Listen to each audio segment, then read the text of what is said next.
অনেক ভাই আপনি ওর অনেক রাগ হয়েছেন, একটু আদর করে দেন। না না, সে তো রাজাকারের বাচ্চা। আপনার কোনো অধিকার নেই আমাকে রাজাকারের সন্তান বলার।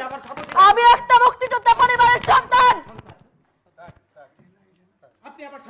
আপনার কোনো অধিকার নেই আমাকে রাজাকারের বাচ্চা বলার। আমি একটা মুক্তিযোদ্ধা পরিবারের সন্তান। আপনি রাজাকারের কথা বলেছেন।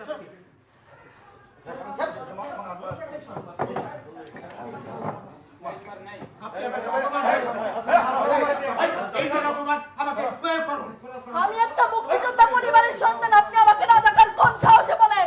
আমি এই আপনার ব্যবহার দেখে আমি বলেছি এটা। আমি একটা মুক্তিযোদ্ধা